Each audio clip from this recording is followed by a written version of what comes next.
Victims of sexual abuse are perfectly entitled to have legal representation throughout the entirety of the process. They're encouraged to, if that's what they want to do. But they are equally entitled to come up as a person on their own or with support people to engage in the process. There is, in the event of a contested allegation where it's denied, counsel assisting the independent commissioner becomes involved. That's another barrister. That's the job I did for 16 years and I know it well. And it's a really important role because some of the most difficult and challenging claims are those where the respondent is alive and B, denies that it occurred.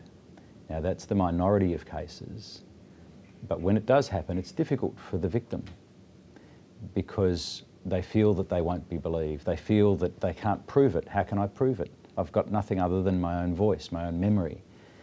But counsel assisting helps them work through that process. Now that lawyer, a barrister at the Victorian Bar, doesn't act for the victim and doesn't act for the respondent. That lawyer acts to assist the commissioner to get all the evidence together. But it's an important piece of assistance. And many victims have felt and told me over the time that they felt they didn't need their own lawyer because they were being helped through the process and all they want to do is tell the truth. Nonetheless, I always encouraged them to get a lawyer if they felt that that was what they wanted to do. And of course, many times they did turn up with a lawyer. Similar for the priest or nun or brother or lay person who's the subject of an allegation. If they're contesting it, or even if they're not contesting it, they're entitled to have a lawyer involved in the process. And typically then counsel assisting and or the commissioner would work with the legal representatives of the people as well.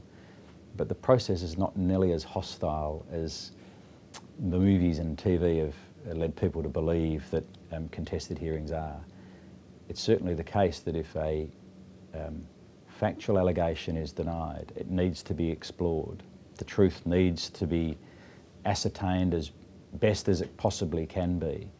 But my overwhelming experience, my inevitable experience of the process has been that even contested hearings are conducted with dignity and respect for the participants, for the victim and for the respondent. We don't permit badgering cross-examination of witnesses about what their memory is of an event 20 years ago. Questions are permitted and should be permitted in a robust manner, but the line can never be crossed where a person feels that they're being harassed or intimidated throughout the process.